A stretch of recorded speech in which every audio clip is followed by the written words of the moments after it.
front seats in the house. We got one coming for you. Coming back live to you 2023. We're bringing you nothing but the best. 9 on the Grind TV. From the front seat. Oh, we can't fight the feeling, yo. We got today the man, the myth, the legend, music producer, bass player, stomp foot, funk extraordinaire. We got Jerry Wyzard is with us. So you know how we do in California. It's early, but get the funk up. New York, where you at? Jersey, you heard? Delaware, Pennsylvania, Bay Shore, Long Island, Staten Island. Come on. 2023. Ohio. What's up, Lucy? What's up, Patty? What's up, Brenda? Woo! Feeling good today. What's up, my baby boo? Overachiever, you know I love you. Woo! Where was we at? Oh, yeah. North and South Carolina. Virginia. Georgia. Florida. New Orleans. Oklahoma. West Virginia. Minneapolis. Up in Detroit.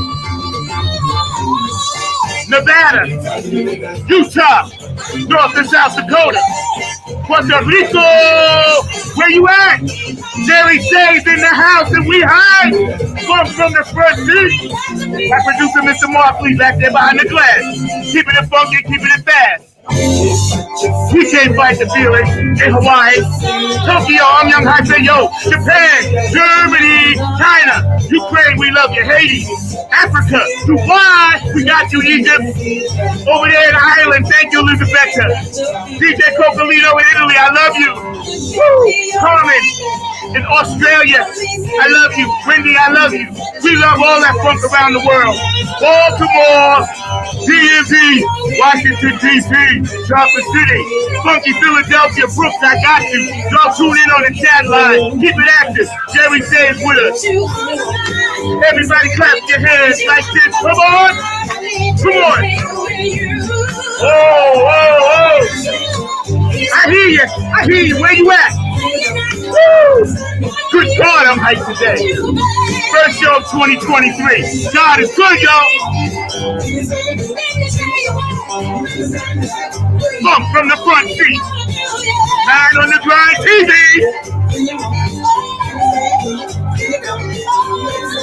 We're bringing you not the tree, but we're bringing you the root of the tree today. We can't fight that feeling. Wyzard is in the house.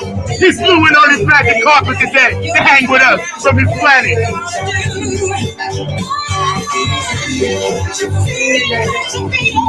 Feels so good. We love y'all out there. You know we about peace, love, and harmony. We're going to get this show started. I told y'all I was bringing y'all the goods in 2023. We're going to step it all the way up live, y'all. We love you out there. If you got a birthday, we love you. Anniversary, love you. If somebody transitioned on, we got you too. And don't forget, it's about peace, love, and harmony. Today's guest is a world-renowned, extraordinary music producer, bass player, visionary, innovator. There are so many accolades and names we could give this brother, but we know him as the Wyzard. Without further ado, Funk from the Front Seat, on behalf of my producer, Mr. Mark Lee, 9 on the Grind TV, is proud, honored, and hyped to the max to bring you Jerry Wyzard Says in the house today. Woo! It's hot. Good God. Damn, Zach, you know how to wake a motherfucker up. Damn right. You taught me that. You said when you hit the stage, stomp them. And I learned that from you, my brother. How you doing? I am good. You know, the weather's good out here. It's been raining in California for the last week. Mm-hmm. The rain is nothing compared to the cold and everything. But life is good. I mean, you know, I've been going through a lot of motion. there's no complaints. I love that's life. beautiful, man. Yes. You know, I wanted to tell the audience, you and I periodically touch base, you know, and I've been knowing you for years, but, you know, when you were down here and y'all were performing and we opened up for you, I was telling people and I opened up for a lot of people played, you know. And what year was this? Wait, I'm saying that was the highlight of my thing, opening up for you. What year was this? Oh, what year? It was like 4 years ago at the Lincoln. Okay. Y'all did the Lincoln, and we put that band together, and I was talking to you, and my bass player got jealous because I told him I knew you from 1977 when I got kicked from backstage at the other Lincoln in New York. Now, why is he jealous? Because he wanted to talk to you about bass stuff, and I was talking to you about the Lincoln in New York where y'all stomped with Larry Graham. Oh, man. I wrote about that gig. Man, that gig. Playing with Larry Graham. Larry is my hero. When I was a kid, I watched Sly and the Family Stone. It was on a network TV show. This was in the late 60s. I mean, maybe this was 19. Yeah, no, it had to be the 60s because I was still in high school. Mm-hmm. And I saw Larry Graham playing. They had the camera under him, looking up at him, and his nostrils were flared because he was smelling the funk, and they was playing this groove. And I said, God, who is that? And that was my role model for how to groove. Yeah. You know, Larry rolled his sleeves up. He had his sleeves rolled up, and his nostrils was flared. And he was, I mean, you know, that brother is like, you know, he's the Hendrix to me from the bass world. Yeah, yeah. Funny you say that because I wore my Hendrix shirt for you today. Oh yeah, Jimmy. Yeah. So let's go back to the beginning. The question that a lot of people want to know, including myself, right? Yeah. Wyzard. What's that about, and where'd that come from? Whoa, that came from I'm from Miami. You know, I grew up in Miami. It's called the Magic City. Right. And when I first met Joyce, Glenn, and Mo, I just left high school. I was 17 years old, and we met in a very unorthodox way. But right around through the first 3 years of being together, we all started developing nicknames. And Glenn would always say, do some of that magic shit. And Doc was the first one to start calling me Wyzard. And, you know, just from riffing and making sounds. And plus, you know, I would always claim to be from the Magic City. So, yeah. That's deep because for all the years that I've known you, I never knew. And I told you when we talked, right? I was embarrassed. I was like, you know what? I only know him by Wyzard. I didn't even know your first name was Jerry. So it's a nickname, just like we got Mo. Yeah. And Wyzard. Joyce, her name changed all the time. But it always came back to Joyce. But everybody else's name stuck, you know? Yeah. Because I know they were calling the Baby G for a rap. Wasn't they calling Baby something? Yeah. Like Baby G, Shout, Sing. Yeah. She has some killer Electric Peanut. Yeah. You know, you've done so many projects recently. We're going to get into that. And again, we're hanging out graciously with, you know, Wyzard today, Mr. Jerry Say from Cali. He was nice enough to get up early for us. I really appreciate you. So you guys stay active on the chat line and go back and watch this show. It's going to be all over the place at least 3 or 4 times today. But when you first were developing, you were one of the core foundations of that sound, right? Yeah. And tell me a little bit about yourself and BB about how you guys developed that pocket, that groove that they laid on top of. Well, Zach, it goes way back, dude. I mean, like, I'm writing a book right now, and the editor had me go all the way back to my birth. Right. So I actually went back. I actually Googled the birth year before I came into the world to see what was going on the planet before I came. And then I went through. But my life has always been about the groove. My mother and my father are musicians. I'm from a large family. Everybody plays an instrument.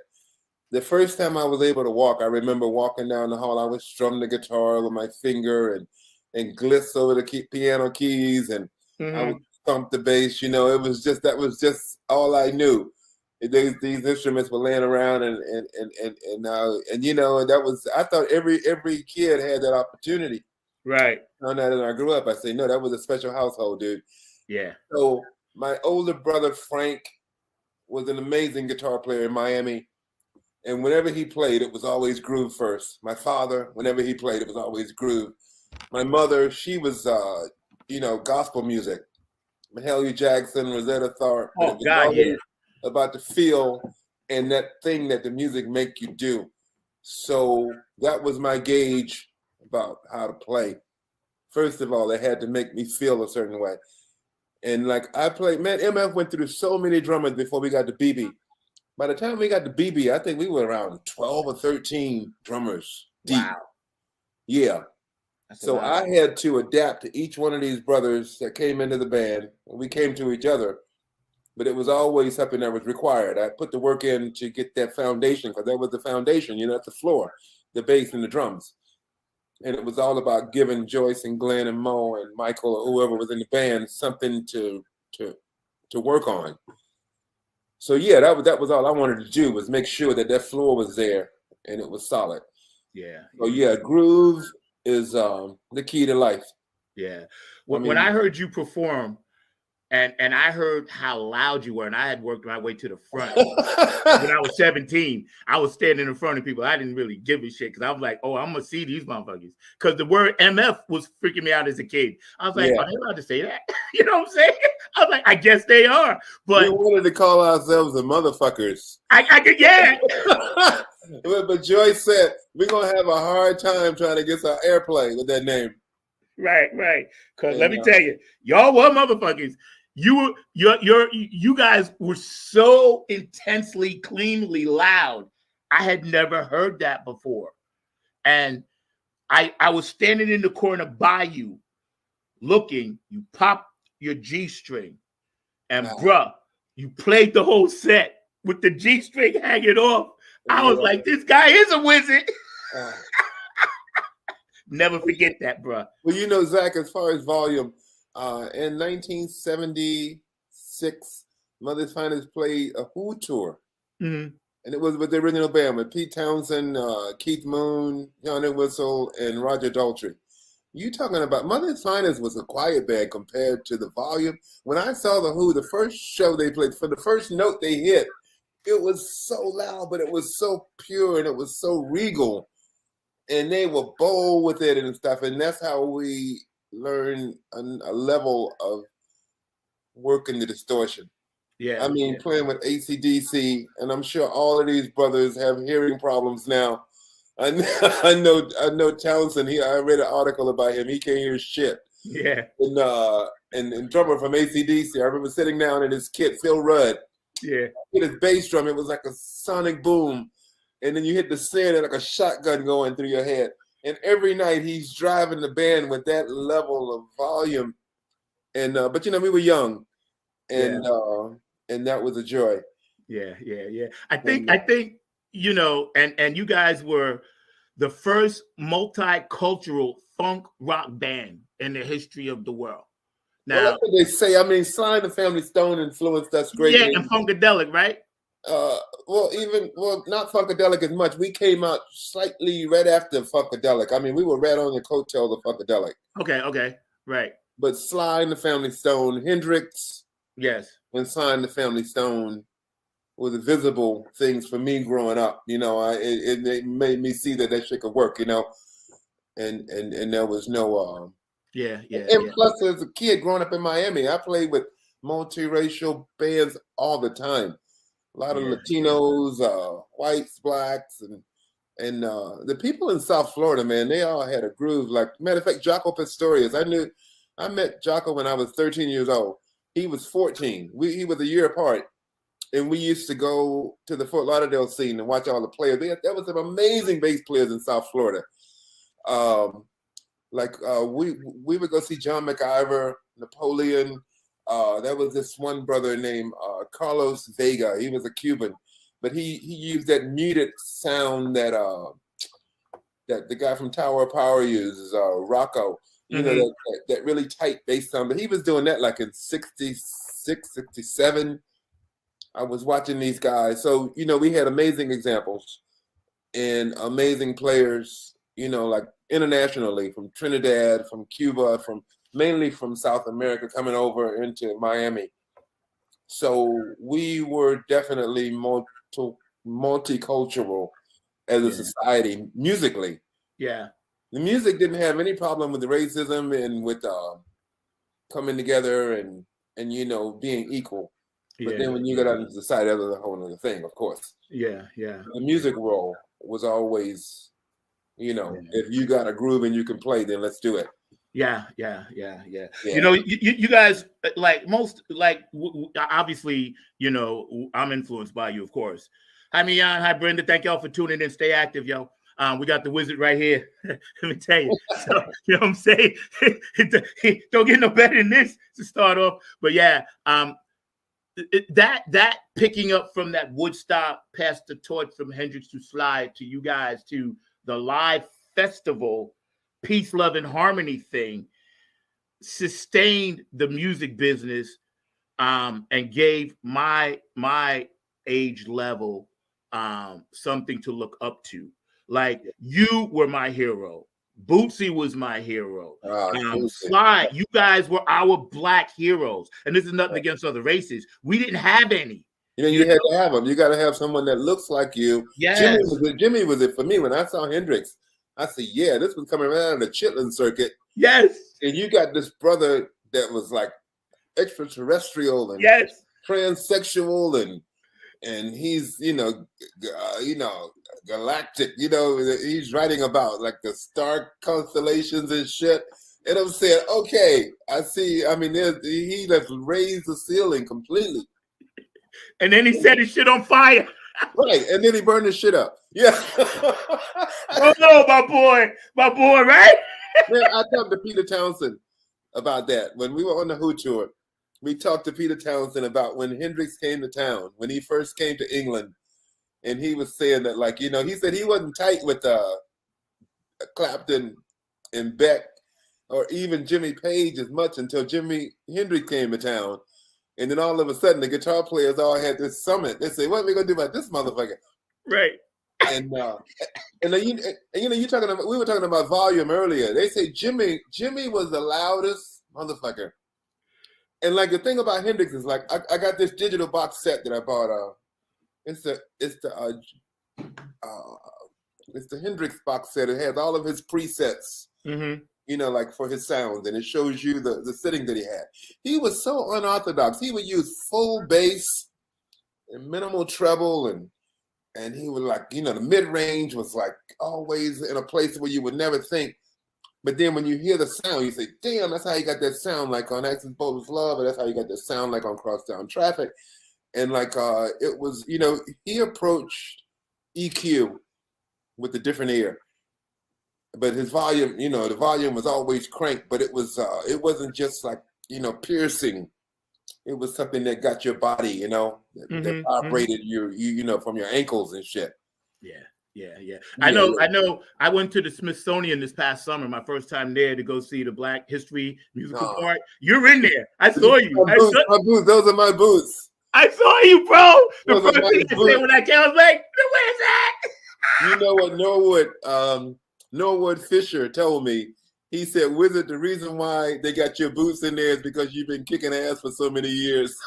Dude, you got ass prints all around the world, bro. I know, because I got one right here from years ago. So mine is still there. Trust me when I tell you. Yeah, man, when I saw that, first of all, it was nice to go up there. Yes. And see that I had never seen it, Mothership, this and that, and I saw you in there, and I said to myself, this brother here is one of the greatest ever. You're on my Mount Rushmore, man, and I'm grateful to have you as my big brother, my friend, mentor, and all of that, man. Bass player extraordinaire, Jerry Say Wyzard is with us today on Funk from the Front Seat, not on the Grind TV. We're going to get into some of your new music, but I do want to hear about you had a Prince story for me. Before we get into your book, I want to hear about that Prince story. Yeah, like when in the 80s, I played with Stevie Nicks. I did her Wild Heart tour. And for that record, Stevie co-wrote a song with Prince. Her single was called Stand Back, and it was a song she co-wrote with Prince. And Prince would come and hang out with her, And when I first saw Prince, it was really peculiar the way I met him at the supermarket. And I thought he was a Prince imposter until he smiled. And I said, damn, that's fucking Prince. And then he dashed off and jumped into a limousine and was gone. But we were touring around, and he would always look at me with a side eye. But when we played the show in Minneapolis, he walked up to me and he said, "Dude, I just realized that you're in Mother's Finest." And he said, "MF is one of my favorite bands." He said, "When I was in high school, I used to have you in my playlist and shit when I was doing my homework and shit." And I said, "Get out of here, dude." And we talked, and it was basically him talking.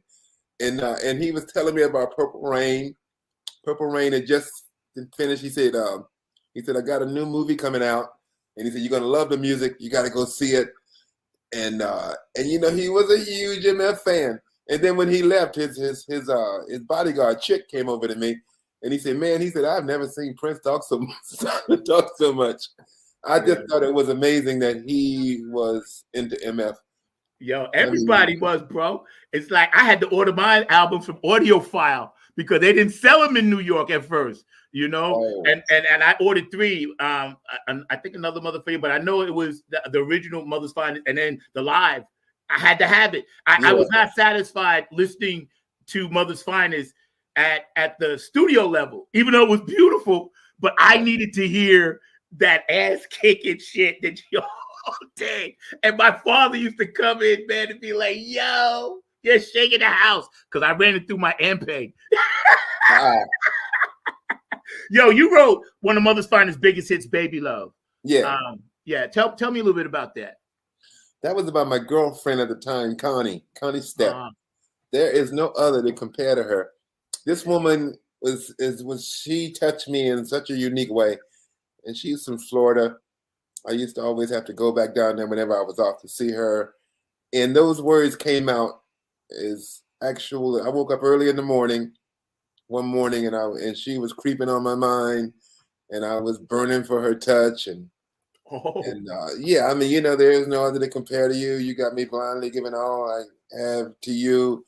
You give me feelings I can never find. These feelings ain't complete unless you're here all the time. And I heard that pom groove as I was singing it, and it came. But like the original chorus is different from what's recorded. And I want to do it one day because it was a riff that the guitar and the bass played together, like in the chorus. And Tom Werman, the producer, when we did it, he said, "Let's separate the chorus from the guitar and bass." So I went to the kick drum. And Mo went to the keyboard and they did the rhythm, and that's the way you hear it. But the song is real, and it's about true love. Young, I was 24, 25, and this woman, I would have married her, but I was scared of marriage. And yeah. I know. Like I said, man, you guys, the foundation, because of course it's about that foundation. And as much as I love Mother's Finest, they don't roll like that without you in there, and it's a blessing. It's like we wouldn't roll without Joyce. We can't roll without Mo. I mean, we rolled without Mo for a bit, but it was not the same. It wasn't right. But I know probably more about the band than anybody because I'm deep down into it. Yeah. And I'm on the floor for almost every idea. Yes. So I know how everything's conceived. I know the rhythms and how shit's assigned to make it all come together. And it's a simple thing. Mother's Finest wasn't there were so many unique bands. I mean, music is just a wonderful thing. The chemistry and the philosophy and the identity, those things were definitely locked in with MF. And once you have that in a sound, you have your unique sound. I mean, everyone has a voice. Like just this past year, I worked with Kev Mo. I did the whole summer with Kev Mo. And it was such an experience. I went to another level working with Kev. Kev he know his voice so well, and he trusts his voice. And it's just a unique thing. It's not fantastic, but it's fantastic that he knows it. And people love him for it. We played around the world. And Kev's got people coming up asking for this song and that song. And I mean, his catalog is so amazing. I couldn't learn enough music with him because every night I got to learn a new song because people want to hear this and people want to hear that. Kev's probably got 12, 15 albums out. Wow. But playing with Kev and also with Kev Mo, I played the quietest I played since I left Miami. Kev doesn't like loud music. He likes for the melodic structure of in the groove of the song to do the work. A lot of times they play acoustic and stuff. And that was a revelation to me, to where I'm saying, I want to get back to that in my writing, to where, you strip it down to the bones. It's not about the volume. It's about the idea, and it's about the performance, the timbre of the voice. And so that's a wonderful thing. I think when you mention some of your newer projects, right? Yeah. We're going to get your banner up and get how people can contact you and follow you. Mr. Lee, are you back to working on that banner for me, please, sir? He's popped out. All right, he's gone. My producer pops in and out sometime. But, we're going to, have you posted on my Facebook page and everything else so we can actually follow you and, and people can kind of know. But I think it was 2011, you were inducted, Mother's Finest, the group was inducted into the Georgia Music Hall of Fame. Oh, yeah, that was beautiful. Yes. Alongside of greats like James and Ray. I got to tell you about that induction. Yeah, but go ahead. No. You tell me about the induction. That's why I brought it up. We good. Okay. Well, one of the coolest things is Samuel L. Jackson was backstage. Wow. He had to induct Leon Redbone into the cinematography section of the Georgia Music Hall of Fame.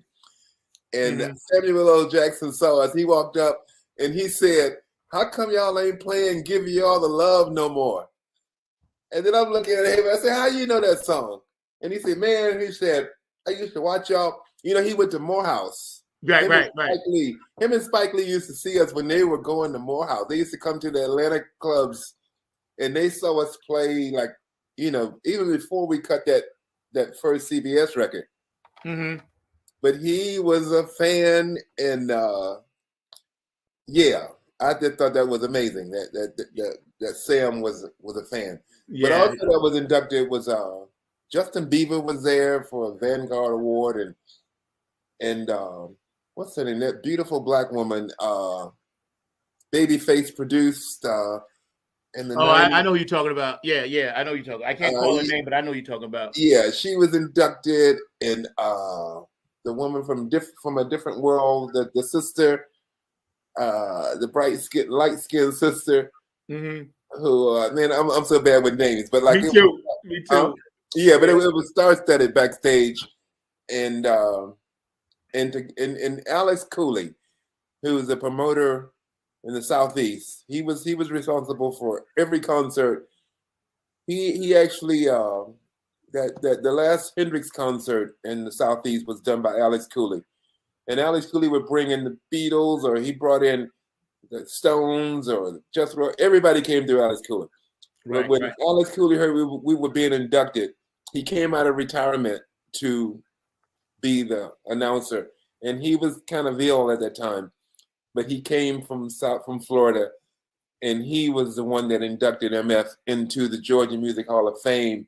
And like you said, that's like Little Richard, that's like Ray Charles, that's like James Brown, Ray Price, the Allman Brothers. I mean, the list is staggering. Yeah. And it's I was very grateful. Yeah. Being there alongside these legendary MFs, Yeah. And you're one yourself, so rightfully so. And today we're hanging out with Jerry Sade, known as the Wyzard, the anchor, the bottom beat, and all that good stuff for the, funk rock group Mother's Finest that we all grew up listening to. And, my producer, Mr. Mark Lee, back there. Right now, we're going to take a quick 5 seconds. Jerry, hang out with us. We want to shout out P-Funk Radio, and I'll do a couple of shout outs. On the other side, we're going to come back, and we're going to talk about your book. We're going to talk about the videos we get ready to show and what you got popping for the future. Yo, told you, like 23, y'all hang out for us. In the first P-Funk show we did together. Who's that? Oh, yeah, and the first. That's okay, and that too. We'll do that. We'll start with that first. Mr. Mark, please, we ready back there, bro? Let's do that, bro. Hey, this is Keith Jackson with P-Funk Radio, inviting you to check out my brother Zach Robinson with Funk from the Front Seat.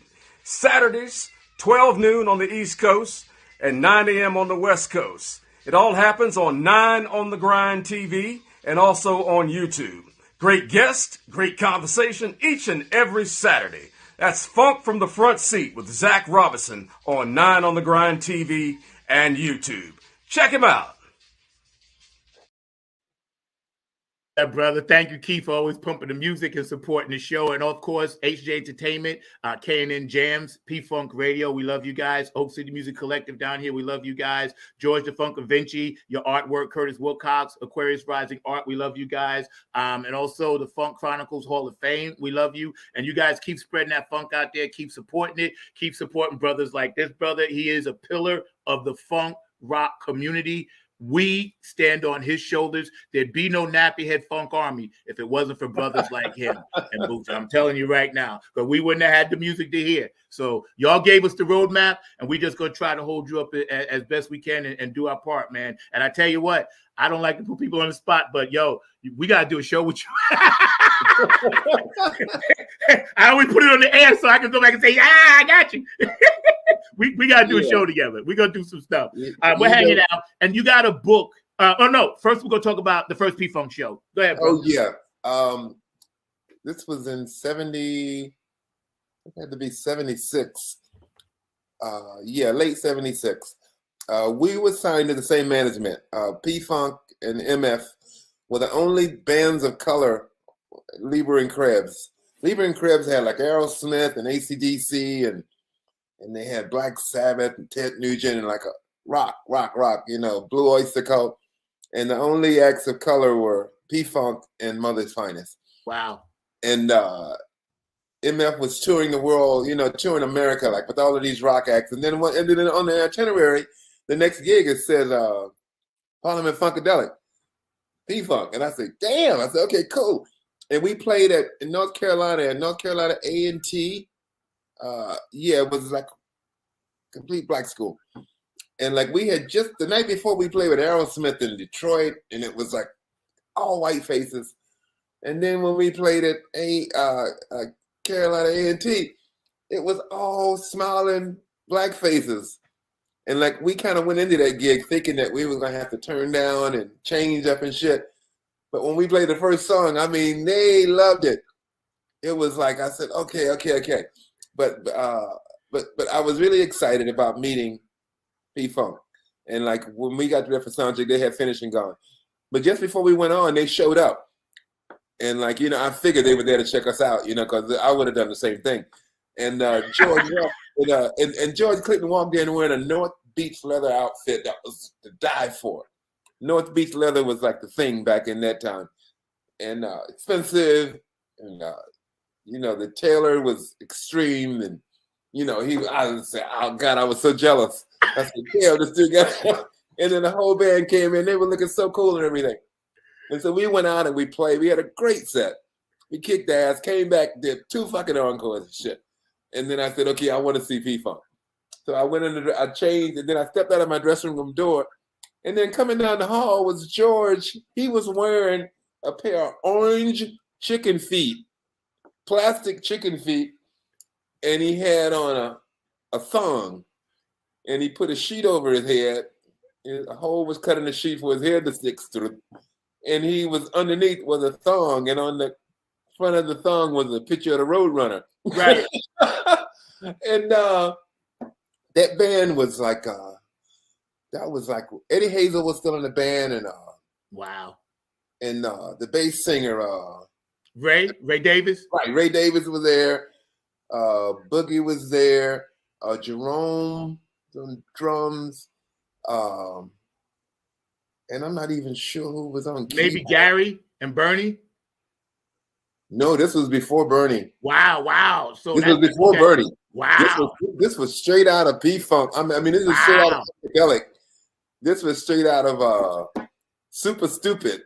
Okay. I mean, Yeah. this was way back there. Yeah. They went on stage, and I was impressed with the Who.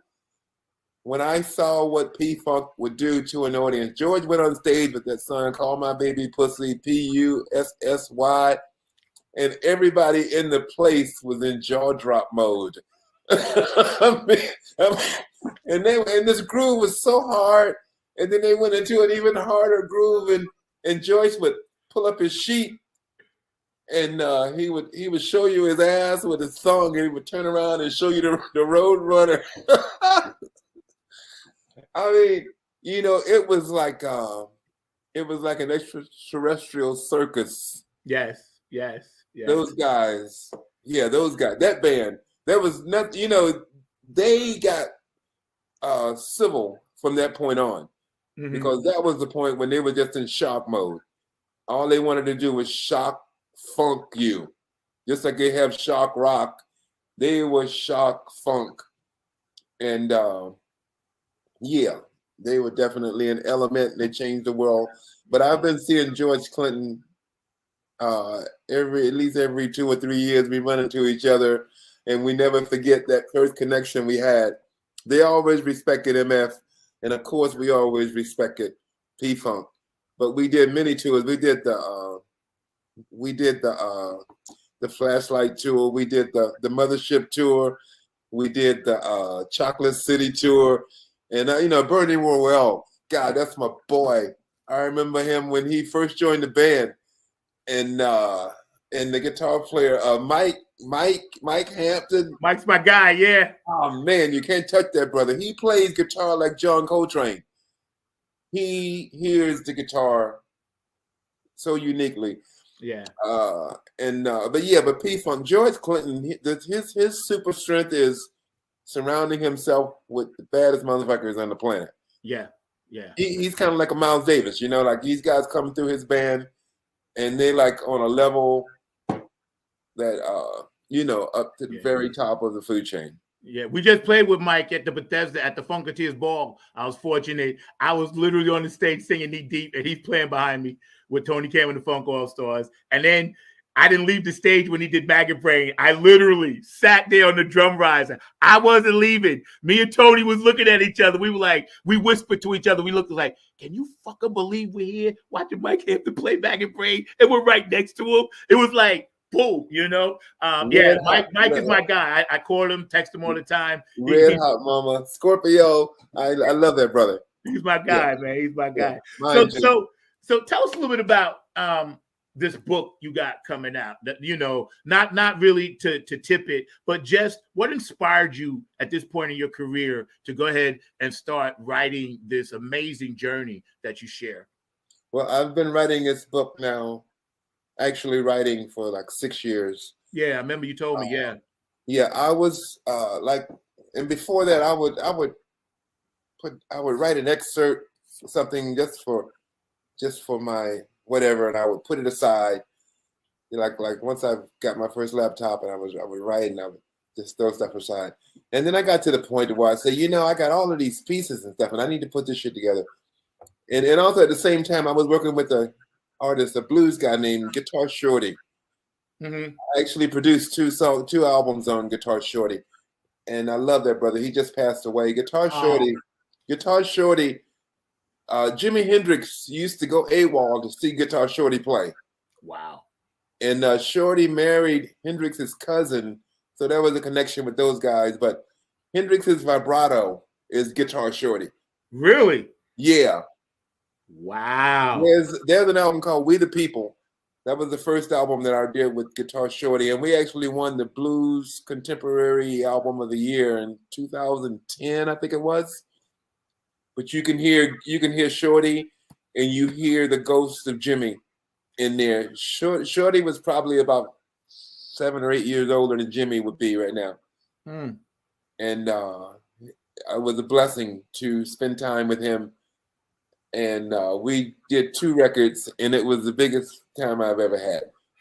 My producer, Mr. Mark Lee, is a blues personified. Like, I know he gonna go ape shit when he comes on to ask you your question, because I give him one. Now, Mark, you're gonna have to keep that shit short, all right? But he's already chomping at the bit, because David Shorty, Guitar Shorty. He knows. Yeah. Mark knows. Yeah, right. Man. So you're writing this book, and you got all your things together. When should we expect this to pop in? This year for sure. I'm doing a soundtrack for the book.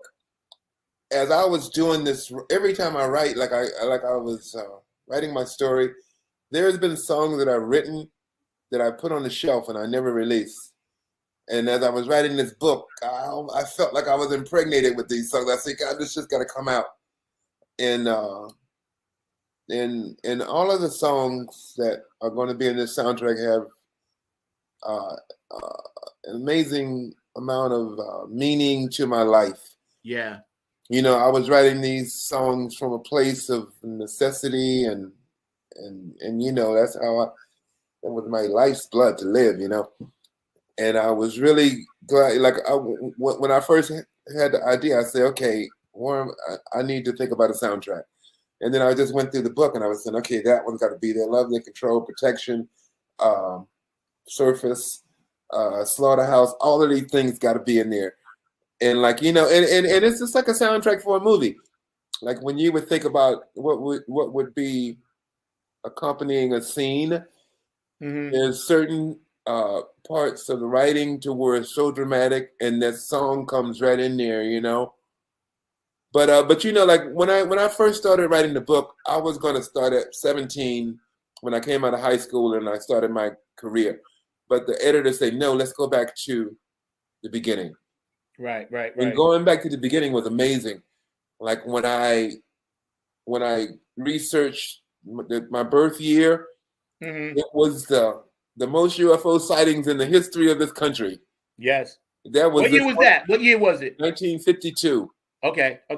There was this one incident called the Washington, D.C. incident. Yes. Where there were UFOs hovering over the White House and the Capitol. Yes. And they sent the Air Force sent airplanes there to intercept them. And when the planes got there, the objects disappeared.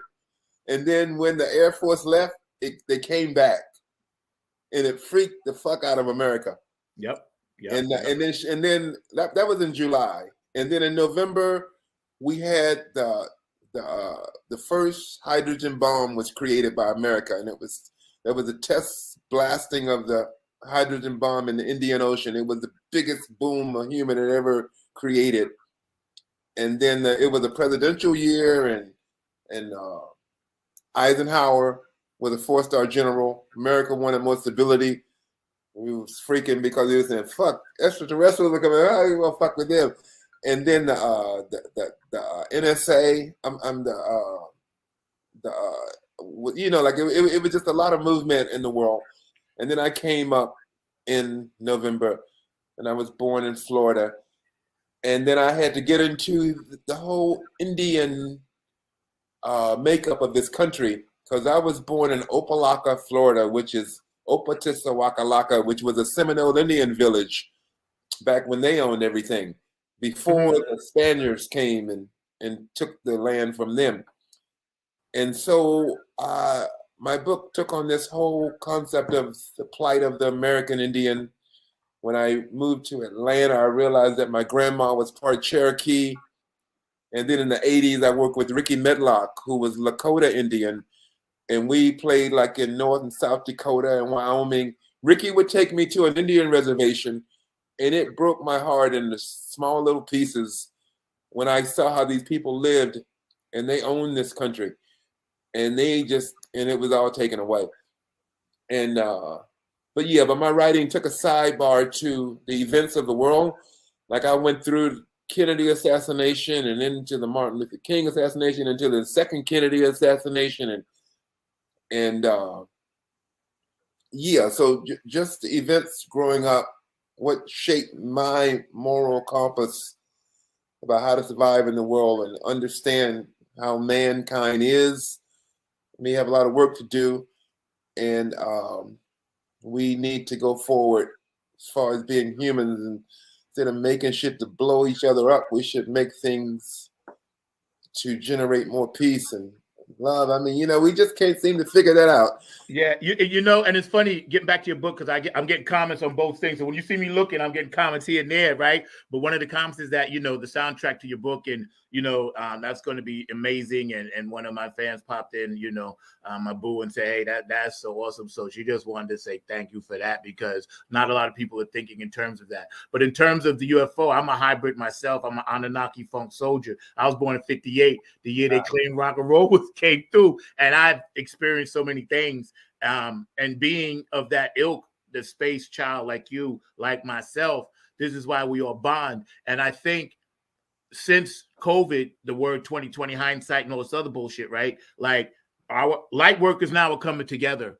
You know, we're all coming together, and we're here to spread peace, love, and harmony and get to that next transitional level. And brother, let me tell you something. You're one of the leading lights that we follow. You, Bootsy, Patty, George, Carlin, you know, Mother's Finest, all the ones we stand on. It's you guys that we follow your light, and we appreciate. I mean, you know, like it was like Dick Gregory. I met Yes. Dick Gregory when I was very young, and that's when I turned vegetarian completely from talking to him, and definitely like all the love bands, the '60s. You know, coming up through the '60s, the kids were screaming about the Vietnam War. And all those songs that were written were about love and peace and coming together and seeing the real true value of human life instead of just going and killing somebody that you don't even know. Amen. How else did you do that? With your conscience was just too large to accept that. And so, yeah, you know, like all of those, and that's why that kind of compares to the necessity for me to write the soundtrack for my book, because I had the soundtrack in my life that was there, you know, those songs were being played as they were marching in the streets and trying to get things right. And yeah. I got to tell you, man, first of all, we're hanging out with Wyzard today, and I'm like a fanboy. I got to tell you. So right off the top, I'm psyched. But we're going to play a couple of vids that you sent for us. Mr. Markley, you ready back there, sir? We're going to run some stuff, man. You just hang out with us, and I want my audience to enjoy. And let me tell you, this brother right here, Mount Rushmore. I know you're humble, but yo, I'm gonna give you your flowers. I graciously accept. You know, man, when it comes to there's so many. I know so many vicious bass players, and I don't even claim to.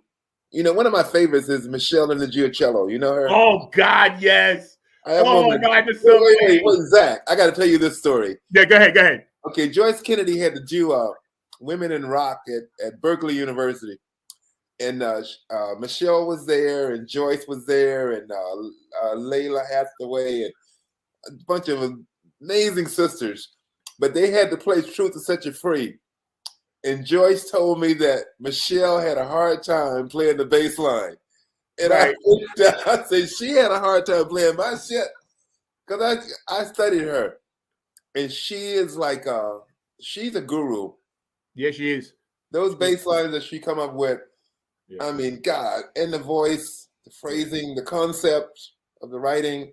And yes, the consciousness, yes. If I wasn't your girlfriend, I was your girlfriend last night. When I heard that, I first thought that was P-Funk and Skeet playing bass on that. That's right. I was like, what? And then I saw her live. She's holding the bass and playing the keyboards. I said to myself, this too, Brutus? Well, you know, I also saw her with David Dyson. You know who David is? Yeah. David Dyson was playing bass with her. David Dyson is like a galactic player. Yeah. He's from another galaxy. Yeah. And like Michelle, for some reason, she wanted to have a bass player there so that she could be free to sing in front. But she had a bass with her. And David was playing, and I mean, he was killing this shit. And I said, damn, ain't no way anybody can play this shit any better. And then she would pick up the bass and play a song. And I said, damn. Yeah, she played much less, but it was way more effective. Yeah. She's from your galaxy. She's from your planet. She's from there. You know, that's her touch and her understanding. Yeah. And you know, see all of this great music that we have today. And Mark, we're going to get to the video, so just hang out. But all the great music we have today, it comes from you guys, and I'm so, I guess the word is honored and proud that I get to be a part of it and play it. But at the same time, I taught at the School of Rock for a while, and I told you the story on the phone. They wasn't going to fire me because I was one of the best teachers there, but I was teaching them about you, Jameis Jameson, Boogie, Skeet, Stanley Clark. You know, I was teaching them about the Cat and Zeppelin to play bass and foot keyboard. If you want to get to the truth, you got to go there. Yeah. And my manager and owner would get pissed at me. And because, I ain't teaching the standard stuff. I would show them videos half my lesson. I said, look, go home and study this. Come back and then play that. You know what I mean? Because I wanted to perpetuate what you guys started. Believe me, we're not going to let that die off. You in good hands. My band, Tony Kim and the Funk All-Stars, Shirley Clinton, we got your back. Like I told Bootsy, we got your 6. It's not going anywhere because we got you. We got you, bro. We're going to pop up this video, Mr. Mark Lee. And then I'll get you on. Don't worry. Don't chew off the doorknob. Just hang out. I love you, Christy.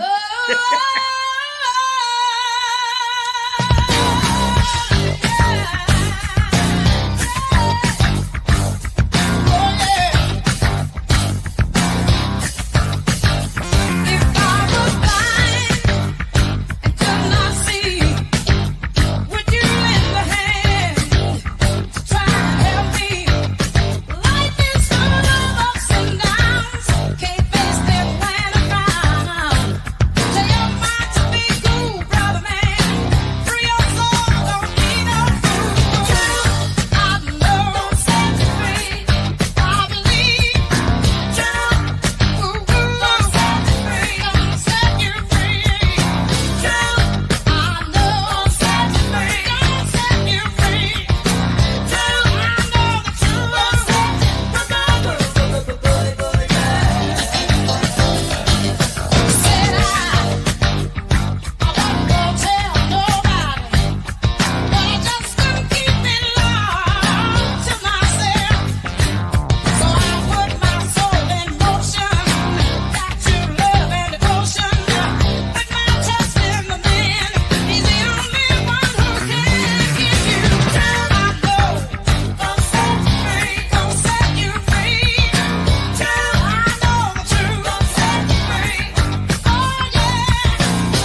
Damn. Dude, bro. Bro, first of all, there ain't no words for that.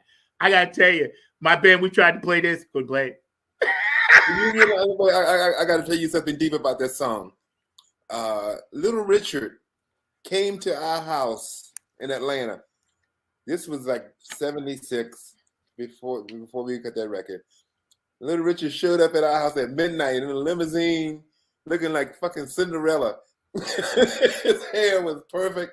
He had on a lime green chiffon outfit embellished with rhinestones, and he had on a beige cape that the driver had to carry up the stairs so that it wouldn't touch the floor until he got into the living room, and he gently set it down. And we asked Richard what he wanted to drink, and he said, "I want tea." We had stories. And then we took him to the basement to play him some music we were working on. That's when we were writing Fire and Give You All the Love and stuff, and he loved it all. And I'm sitting there with Little Richard, and he's sitting there, the shit that we have created, and he was clapping and he was singing along with the gospel aspects. But we had a talk with him, and he said, you got to be yourself. He said, the truth will set you free.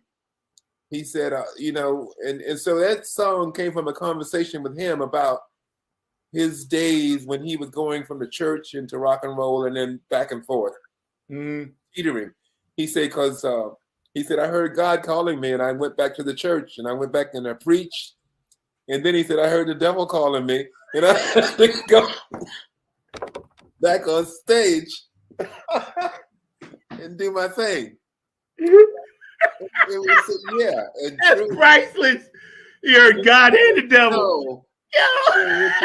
Was in our house, dude, and nothing had ever confirmed that my path was correct. Then that time I was sitting out here talking to Richard Penniman, and he's telling us stories about James Brown, when James Brown was pulling his coattail about how to sing, and yeah, that's see, these stories on Funk from the Front Seat that y'all are hearing on Underground TV, you only going to hear this here. So, right. You ain't hearing this nowhere else in the world. And we appreciate you guys tuning in. Stay active. We're going to run this show again at 6. We're going to run it at 12 for our people overseas that watch us. We appreciate you guys. Thank you for supporting the show. Please, please, please keep doing that, because we bring in the real. The truth will set you free. Mr. Mark Lee, we got another video, and then I'm going to bring you on, bro. We got one more for you? We got one more? Okay, just hang tough. Yes, just run that. And then Mark's going to come on because he's going to ask you about the gentleman you was talking about, Guitar Shorty. If I don't let Mark come on and ask this question, he will never speak to me again. David Kearney is my boy. I would love to talk about him. Yes. Okay, we got you. Yeah. The Wizard, y'all. Come on. Now. Funk from the Front.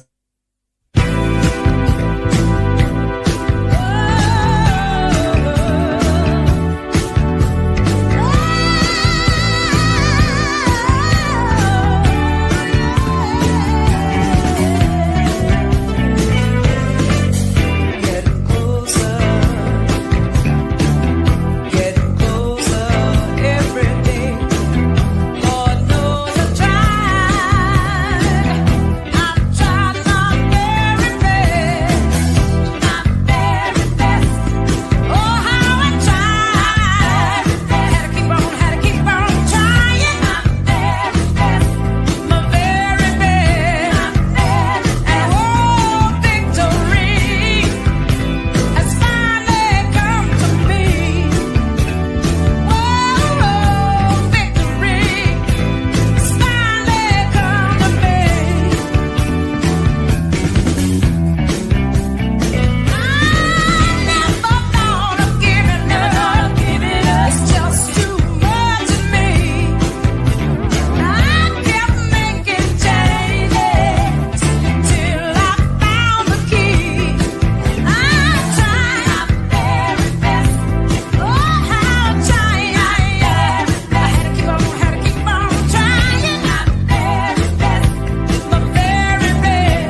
Bruh.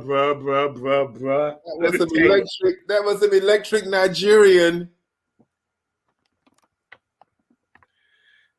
No words, man. No words. I'm speechless, man. You know what was so cool about that track is that's my brother playing on that track. Yeah, we were going to get into him because I was gonna mention that. I'm gonna bring Mark Lee on, but while Mark is coming on and muting his stuff, so other stuff behind him. But check this out. I know we was talking about your brother. A lot of people don't know he played drums. Your brother Harold played drums. That's one of the instruments he played. Yeah. Well, okay, one of the right. But I know you told me he played on "What You Won't Do for Love." Yes, one of my favorite tracks ever. That's my brother Harold, the eternal groove of life. You know what was that broke my heart is when I heard that Freddie White passed away, the drummer from Earth, Wind and Fire. Yes, we were going to acknowledge him at the end. Yes. Okay, well, you know, like the connection that he has in his bloodline when he played with Verdine and Maurice, the genetics of the groove cannot be broken. I feel that same thing when I play with my brother Harold, and I have 4 other brothers that are guitar players, bass players, keyboards, and stuff. But when I play with Harold, I don't have to think. All I do, he just count it off, and the shit happens, and it's perfect.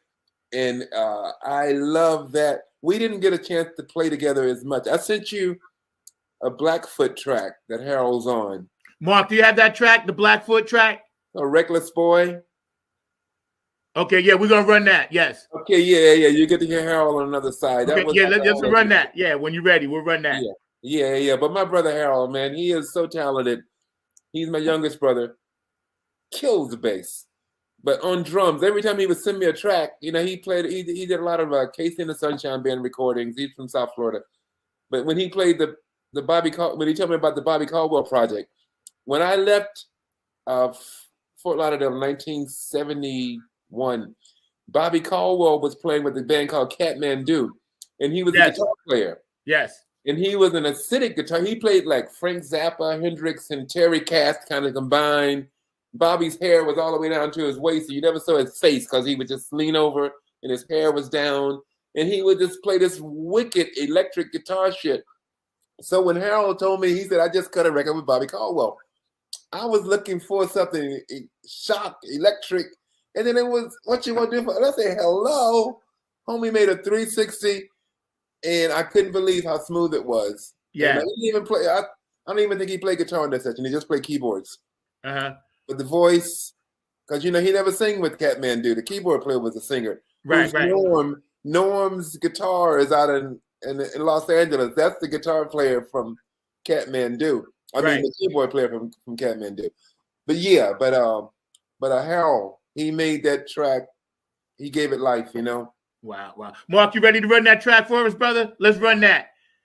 Okay, brother. Boy, this was a whole nother adventure. And I'm loving it, man. Funk from the Front Seat, 9 on the Grind TV 2023. We hitting you hard right out the gate on January. Here we go. This is all American Indian.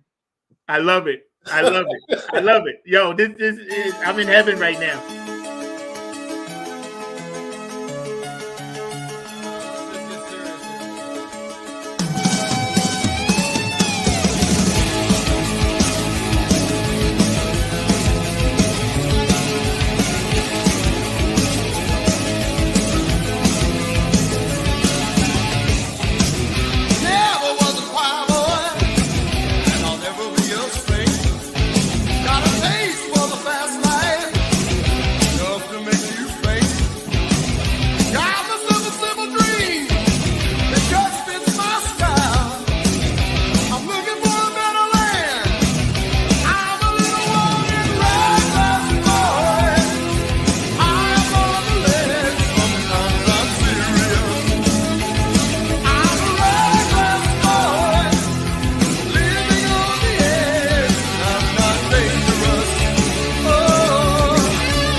Let me tell you something, man. I'm sitting here. I'm about to lose my mind. I'm losing my shit over here. I ain't gonna even lie. First of all, I'm picturing myself, right? I'm texting with my audience. I'm looking at you. Right. Oh, and I had my boo gave me this beautiful present this morning, so I'm good. Mr. Mark Lee, my producer extraordinaire, worked very hard back there. I got to bring you on. It's our first show of 2023. So thank you, brother. You've been my producer now for going on a little over 2 years. And for my audience out there, I want to thank you guys sincerely for supporting this show. We never thought it would go this long. Now we into almost our third year in May. Mr. Mark Lee, come on, pop on, man, and talk to this brother here. All right. All I got to say is you were dropping so much blues knowledge, and I was sitting there going like, "Oh, Zach got to get me on here because you're talking about Guitar Shorty, you talking about Kev Mo, you're talking about all these legends of the blues," and I'm sitting there going like, Zach could tell you just like he loves the funk, I love the blues, but I love all kinds of music. So Zach knew that I was going to be coming on. As soon as you dropped all them names, I was going like, this man probably played with Buddy Guy and BB King and all those other folks as well. But I got mad respect for Kev Mo and for Guitar Shorty and a number of those other names that you dropped, even Bobby Caldwell and a number of others. So you were dropping some serious knowledge, and I know that we've had the pleasure of having some of those artists play at the Hayti Heritage Center, which is actually where I'm working at right now, as well as the Bull Durham Blues Festival, which until recently, because of the whole pandemic and everything, has been out of pocket, but we're hoping it'll come back in 2023 or very soon, because it used to be a big time event outside and all in those lines. But definitely just glad to be here among such a true legend of music. And I just got to say music in general and all in that space. So one of the questions I've got to ask you, Wyzard, because it's something that I brought up several times on the show as just in general, is if you could talk a little bit about the lineage and the importance of blues music, both to funk as well as to jazz and just music in general. So I'd love to hear your thoughts around the importance of the blues lineage. It's a huge link in the chain. You know, it started like American music started, you know, like from slavery in the fields when they were at the end of the day, when you just needed some relief from getting your ass kicked and having to just work. You ain't getting paid and shit. The only joy that you got was to be able to play a groove and to clap and to something.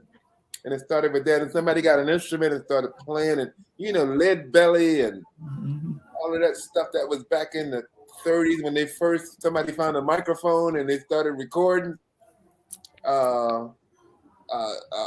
It started with just unintelligible,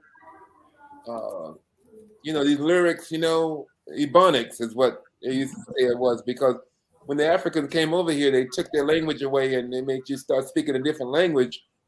And then you couldn't really get a grip on it because you couldn't read about how it was properly done. So you made up your own meaning. And then those were the song lyrics of these first songs that we were hearing.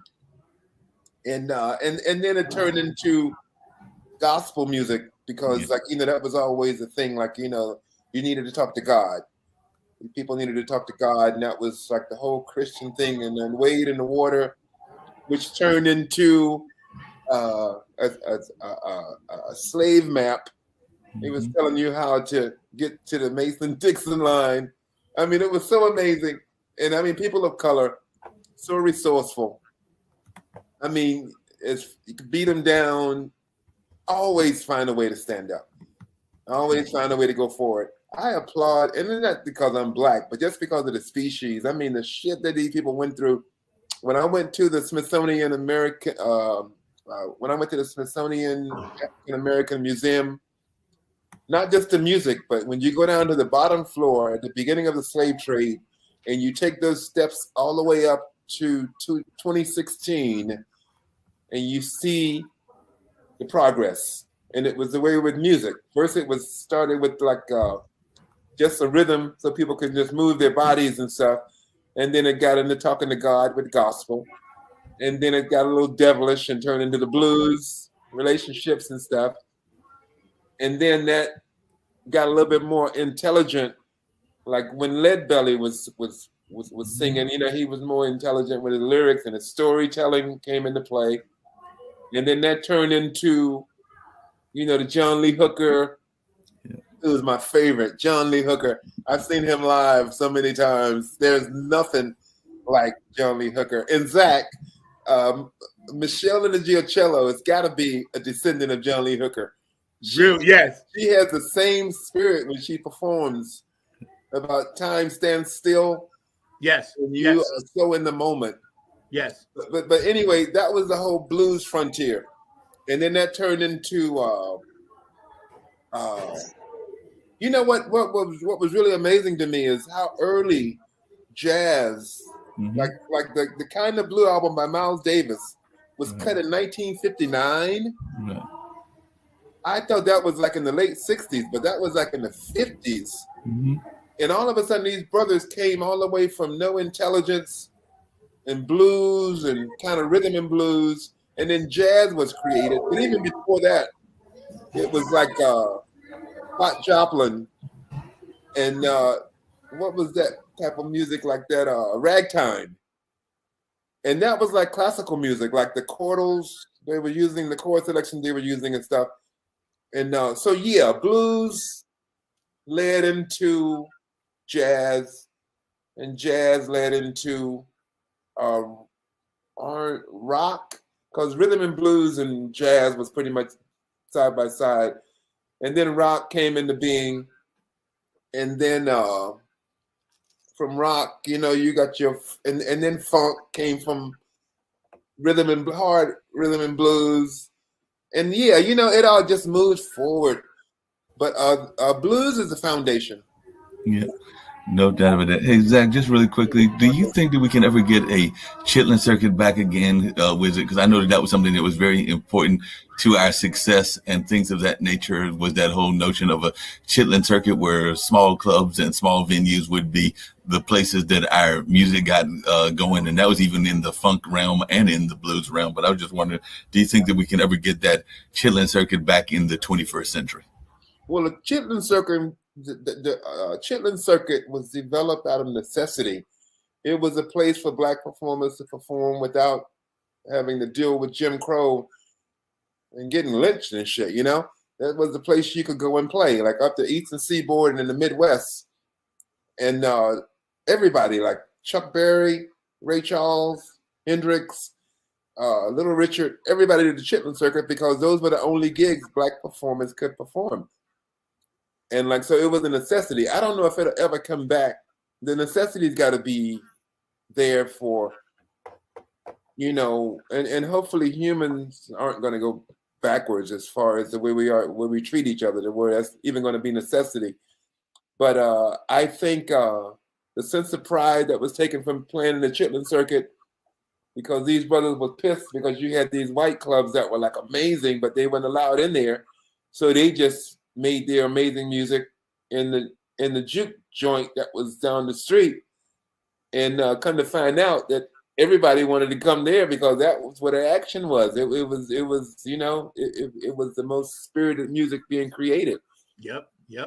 I think, and thank you, Mark, for popping in. Producer Mr. Mark Lake Extraordinaire. Hang out with us for a minute, man. And we're hanging out with Jerry Say, and, you know, known as Wyzard, and just that speaks for itself. And you guys been really blowing up the chat. I really appreciate that, man. Because see, the legacy of this brother, he's on Mount Rushmore.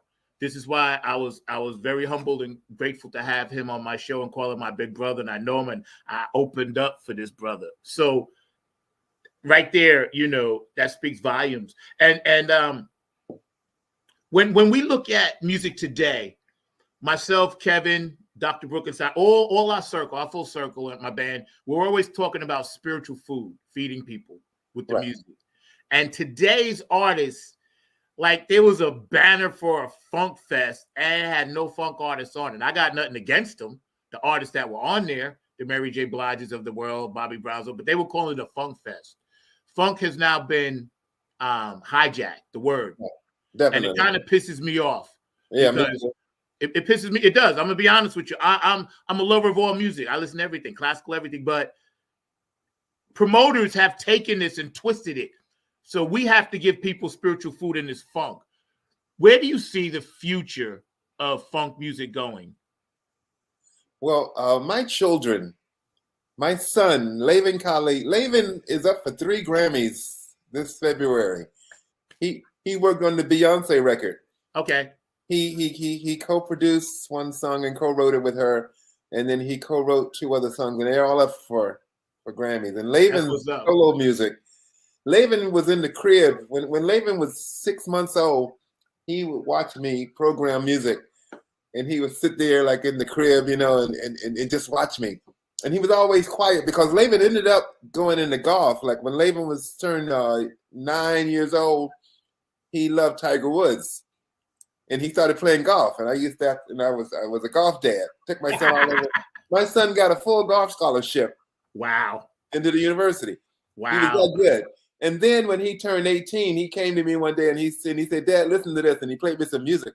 And I said, "Damn, that's bad." I said, "Who is that?" He said, "That's me." And I said, "Who's singing?" He said, "Me." I said, "Who's playing?" He said, "Me." I said, "You played everything?" He said, "Yeah." And then I said, Who wrote it?" He said, "I did." Laven plays, his first instrument was trumpet. Plays drums, bass, guitar, keyboards, sings perfect pitch. His mom's also a vocalist, keyboard player, perfect pitch. Both, and my daughter is coming up behind him. She's 19. She's at Brown University. I went to see Dayella on campus at Brown, and everybody knows her. We walk down the street. "Hey, Dayella." I said, "What the hell? You just been here. It's your first year here." Yeah. But it's a marvelous university. But the music that Dayella hears, she hears my funk, but she hears classical music, and she plays drums in a jazz band. And then she sings out front like Ella Fitzgerald. Wow. And then she could sit down with me. She loves to play Skin Tight by Ohio Players. And she's playing the drums and I'm playing the bass. Right. And I play brick for her. We play Duzik. Yes. Duzik, yes. Right. So you have to teach your children. You have to spread it, because if they don't get it from the library that Amen. We live, that you are, that I am, that you are, we're supposed to give that knowledge to our children and hopefully find a way for them to understand it. They don't have to take it all, but there's a lot of nuggets in there to make their lives better and to continue on with the flow of positive life, Amen. And that's what funk is going to need. Funk is something, it's not going to die, because as soon as somebody hears the right groove, they're going to say, it makes your body do things that, Yes. Yeah, there's a physical reaction that touches your soul. And the best of every genre of music does that. It gets you into your God within. And that's what funk is, connecting to your God within. You got to have it. Man, some of those P-Funk shows that we did back in the 70s, it has never, the whole spirit of a funk, man, and seeing an arena full of people, and especially when you brought up the Chitlin Circuit, Mark, I describe in my book, I said Parliament Funkadelic was a perfect expression of post-Chitlin Circuit freedom, because they were able to be the funk and nothing but the funk. That was a time when you couldn't do that in this country. But the road that was paved by Chuck Berry, Little Richard, there was this one guitar player, I forget his name, he used to play behind his neck. God, it's just my, but anyway, the road that they paved gives us the freedom to live and to continue going forward. And that's what it's all about. It is. I know I got 2 daughters. Kayla, shout out. She's at App State, so I love you. She's a freshman. My other daughter's a freshman in high school. And they know, I took them all the way back to Screaming Jay Hawkins, Howlin' Wolf, and I made them watch them docs, bro. Wait. Howlin' Wolf. I played with Hubert Sumlin. Up at up in Woodstock, New York, Levon Helms, the drummer from the band. He has this barn, and he had this thing called the Midnight Ramble. And every weekend he would have all these great artists. Man, I was on a show with the keyboard player from Steely Dan, Donald Fagen, and Zach Offer was on drum. It was a star-studded band. But Hubert Sumlin came out. He had an oxygen tank because he was having respiratory problems, and he Yes. had the tube, and he had the thing connected to the tank. He pulled it out into the stage. He sit it there and sit on a stool, and they gave him his guitar, and they gave him a pick, and he slapped it away. And they counted the song off. And this brother had to be like, you know, he because he passed away like about a year later. But I could not believe the spirit in him. As soon as he started playing, it was right in tune with the universe and God. Yeah. I mean, you know, Yeah. and like he was at Howlin' Wolf guy. He was telling us a story. He said when he first auditioned for Howlin' Wolf, he had a pick. And then Howlin' Wolf say, go and learn how to play with your hand, then come back. Right. And he came back, but that's Hubert Sumlin playing on Wayne Doodle, I mean, all of those, those Howlin' Wolf songs is Hubert Sumlin. Yeah. Mark, And, can we get a banner up while we still chatting? But you know what, Wizard? Like when PBS is such an underrated part of our educational system, right? Because they show docs, PBS, PBS, and they when they showed the doc of Mahalia Jackson. Right. I was recorded on my VCR. I still got those tapes. Howlin' Wolf. I recorded every doc I could because I was like, you know, America, they're trying to teach stuff out of the kids. And people like yourself are trying to believe this whole thing where they call it, they accuse you of being weird because you're awake. Yes. What the hell is wrong with that? Yes. You want to be awake and aware of everything that's going on. You don't want to be asleep and just not moving forward. That's right. You know, and the world now is a much better place with what you guys did, and we're continuing. Like you said, funk ain't never gonna die, but I keep pushing it hard because this is just who I am, you know, and I don't know no other way.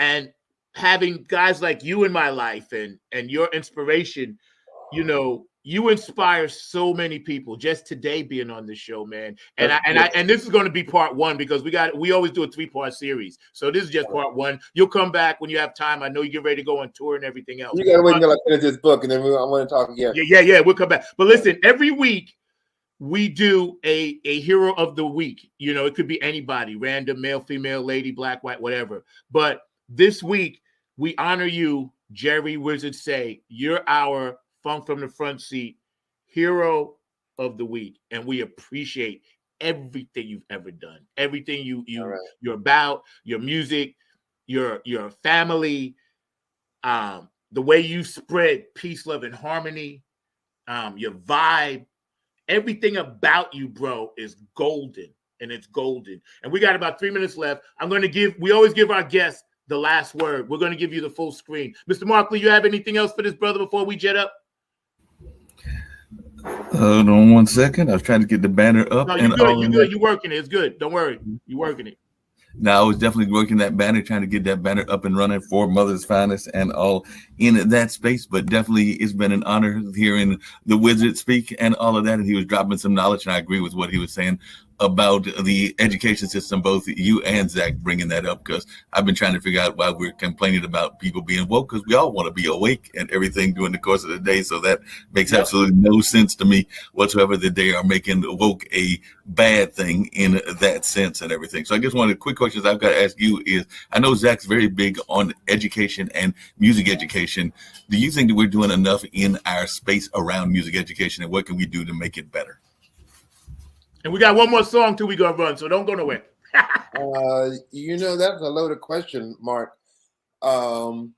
We have to do the best we can. Be creative, like what you guys are doing right now.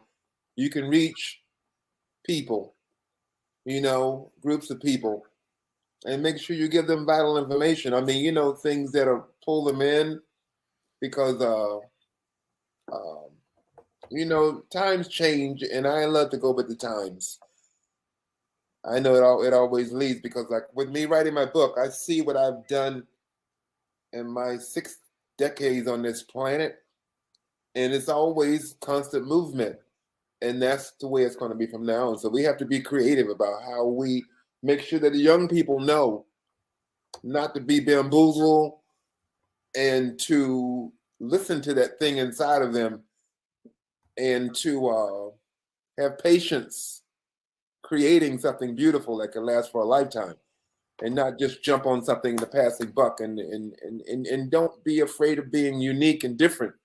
You don't have to be like the next guy, you know. Just learn how to perfect you. And confidence and courage and all of that kind of stuff is what needs to be instilled, especially in Black kids, because we've been beat down for so long. You just want to have a fair shot being able to present this God-given talent that's within. Amen. Mark, we got one more video to run. We ain't going to go just yet. Wyzard, you can hang out like 5 more minutes? You got 5 more minutes for us? Yeah, I'm cool. Okay, we're going to run, then we're going to let you go. I know it's Cali time.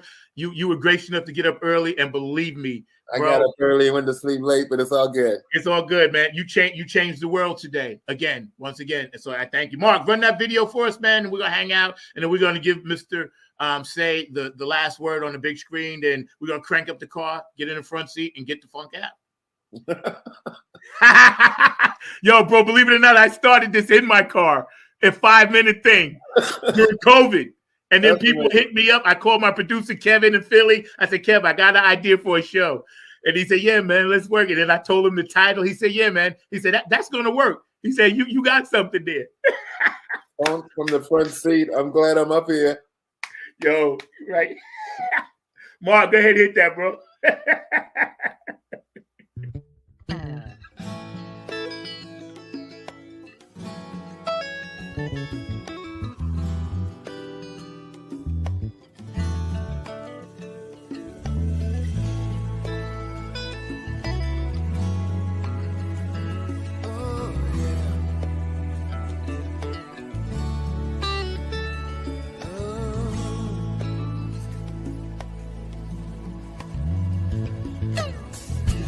With my arms in the air, trying to get your attention.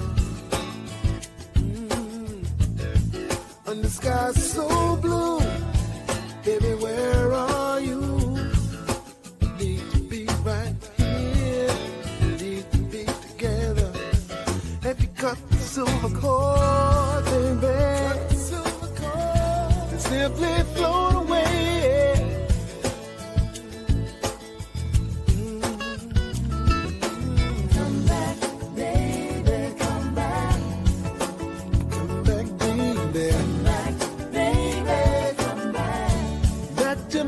To my soul, come back, baby, come back.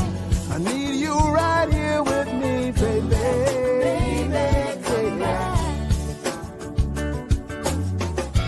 Leaving my arms in the air, still trying to get your attention.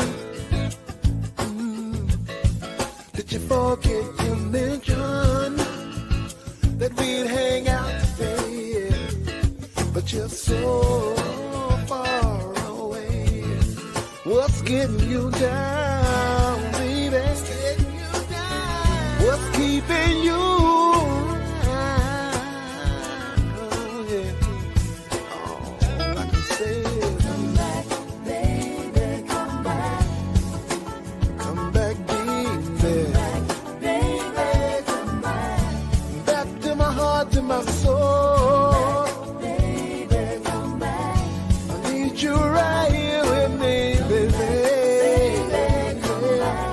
It's plain to see you're very distant, about 1,000,000 miles away. I can hear it in the silence of the words you never say. Come on, baby.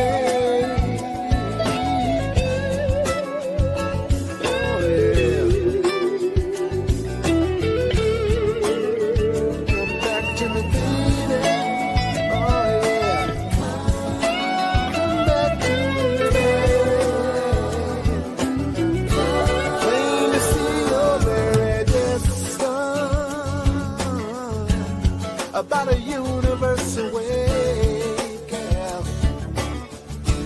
Can you feel my rapid heartbeat, baby? Hoping you're not gonna stay.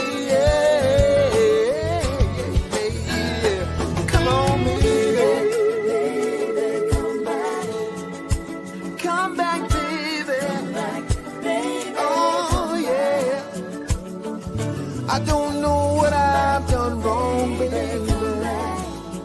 Please let me know.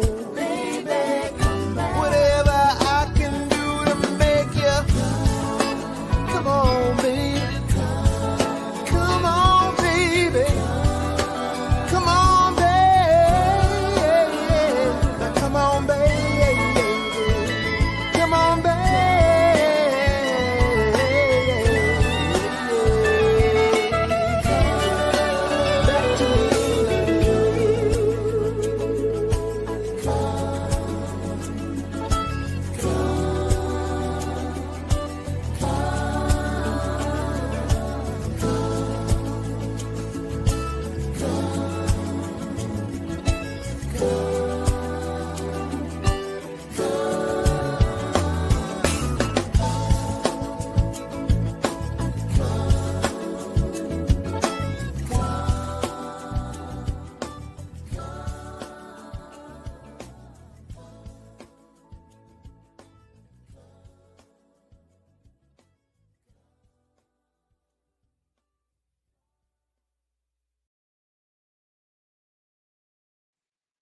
I can't hear you. Absolutely amazingly beautiful. Absolutely.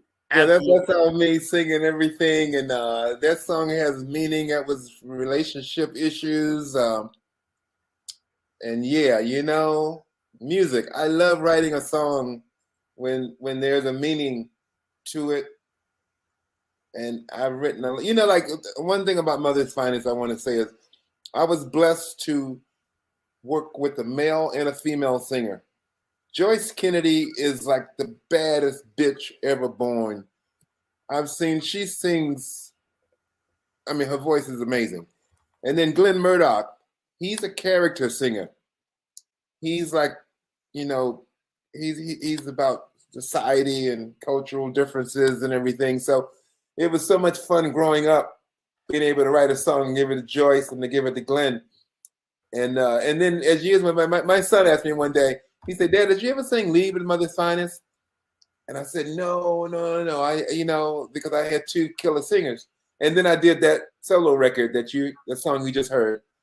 And then Laven heard a whole album of me singing so he could hear my voice. And he said, cool. He said, you need to do more of that. I said, okay. And, but yeah.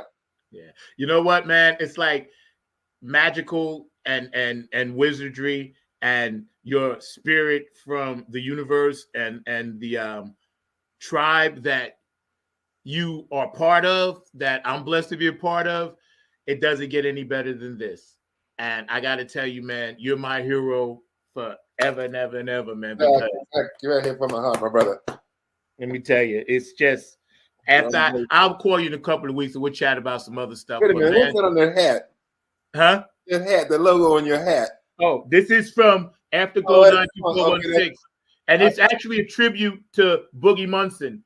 It's Benevolent Funk, which is Donna Sneed, and Donna, Donna Boogie's widow, and Otis Hawk down in Atlanta, Georgia. They market Boogie's products, and it's a foundation to help keep funk alive. But the foundation is in the name of the late great Boogie Monsoon, one of Harlem Funkadelics, bass players that laid down a lot of shit. So when I have them on the show, I always ask people to send me swag, right? And they sent me this hat. Yo, when Donna sent me a hat and 2 shirts, bro, I freaked the funk out. I was like, Boogie.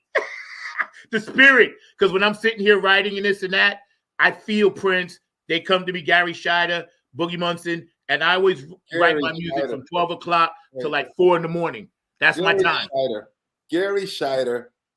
When I first met Gary, I think we were the same age.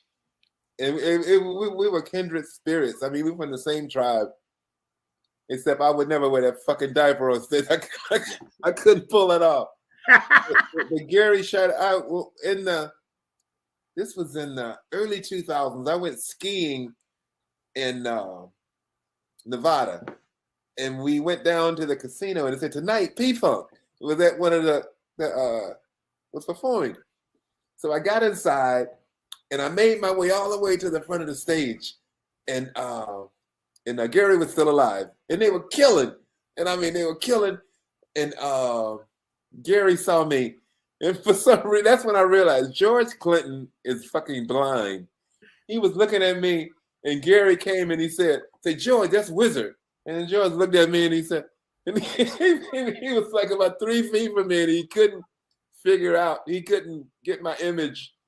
You know, he couldn't fucking see. Yeah. But like Gary was saying, that's Wyzard. And that was the last time I saw Gary Scheider. And they were amazing. P-Funk was like, you know, the spirit of P-Funk. When they start playing, aura surrounds the room. And, you know, all the great bands have the same thing. Like when they perform, there's no competition with this. It's just their moment. You have to sit your ass down and deal with, you're in their world. And when they're finished, you have your turn.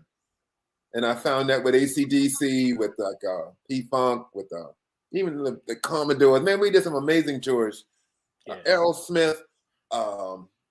Yeah, you know, all of the bands that come from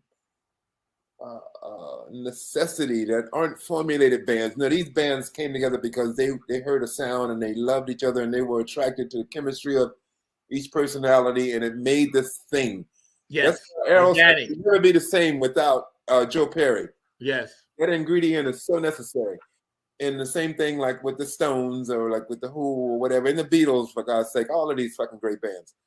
The unique chemistry makes a sound. And you're fortunate to be a part of one if you can in a lifetime, you know? Yeah. I tell you, I talked to Linda yesterday. I talked to Gary Scheider's widow, Linda Scheider. She's a regular on our show. And we get into music, we get into politics. But Linda's dope. She's my funk sister. I just talked to her yesterday. Give her a shout out for me. I will. I'll tell her. I just talked to her yesterday. You know, Linda and I talk, and we talk or text at least twice a week. At least twice a week. I talk to her. Now, Donna, she's always busy, but Donna will hit me up every now and then. I make sure she's okay, you know. But yeah, this hat, it means something. When I wear this hat out, I wear it with pride, bro.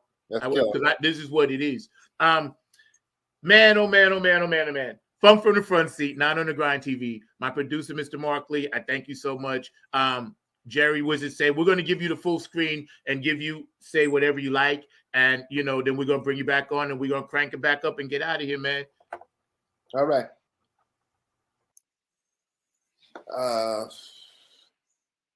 What would I have to say about it? Just make sure that 2023 is going forward. We need better music, like what Mark was asking about what's happening with funk. The Chitlin circuit is not coming back, but it's going to be another circuit that's going to be connecting us to each other.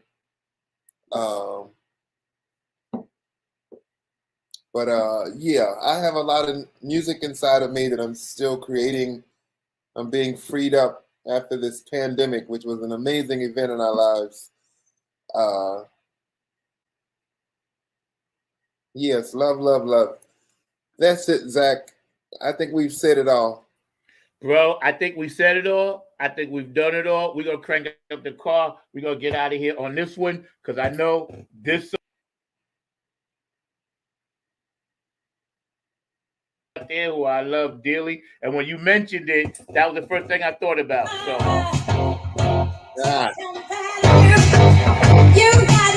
Funk from the Front Seat. We out.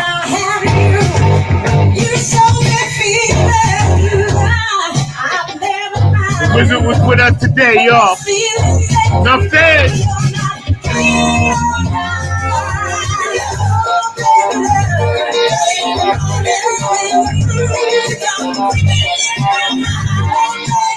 California, wake up. Thank you very much. New York. Hawaii. Samoa. Doing the hungry. Ohio, Brenda, Mama Sandy, Beyond, Philadelphia, Brooks. Yeah, what up? Marie, clap your hands, come on, world.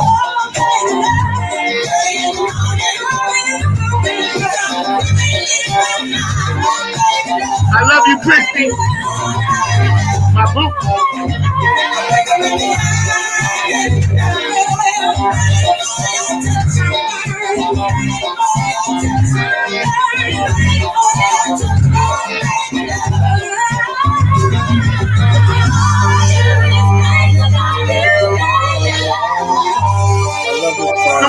y'all. Come on. Thank you very much.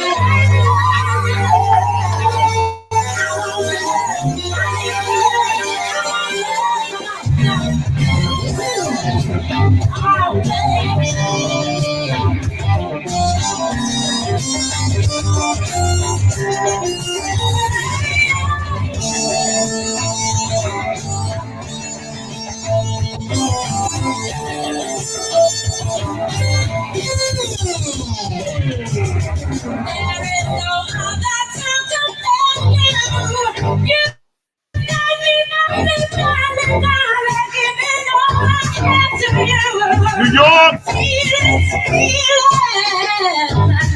Around the world.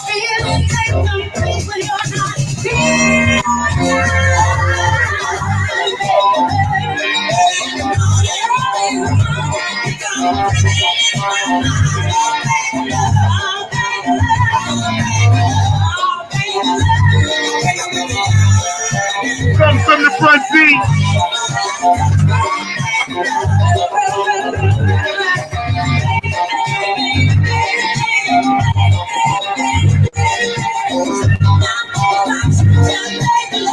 Woo! Hang on, y'all.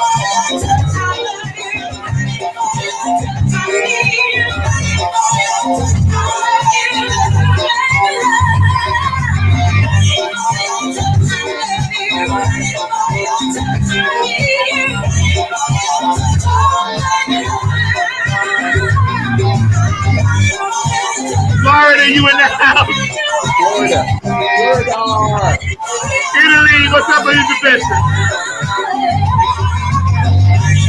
Cocolino, you over there? Germany. Dubai.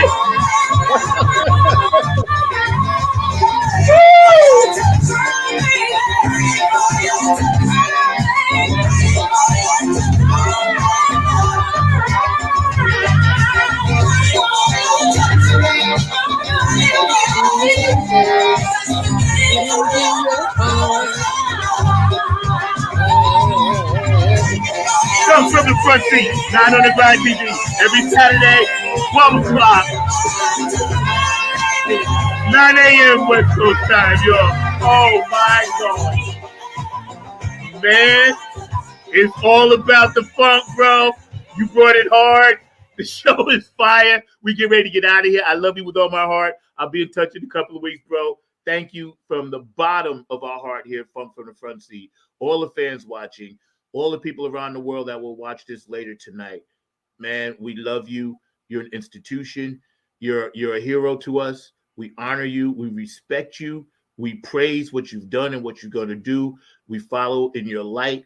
Please keep lighting the way so we can follow Mount Rushmore. Jerry Say, Wyzard extraordinaire. We out, y'all. Mark, take us home. Peace.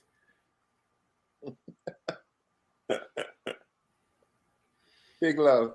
Man, let me tell you, bro. Yes. Let me tell you. It's special. You got to put Wiz at Wyzard.net up there. Okay, Wyzard.net. Hold on. Okay, hold it, Mark. We got to fix that. WYZ. And I'll tag it. WYZ at WYZARD.net. Got you. Mark, we'll fix that. You can keep this one also. Yeah. Okay, and we'll make sure we add that, and I'll tag that. Text that to me, and I'll tag that to my Facebook post when I thank you. Because I do a thank you on Facebook, and I'll tag it. Wyzard.net. I'll find it, and I'll tag you. I got you, bro. I got you. We'll make sure. And also Wyzard Base on Instagram. Got you. Okay. Wyzard Base on Instagram and Wyzard.net. Got you. Man, and I'll tag them both. They kicked me off Facebook about 5 years ago, and I could never get on again.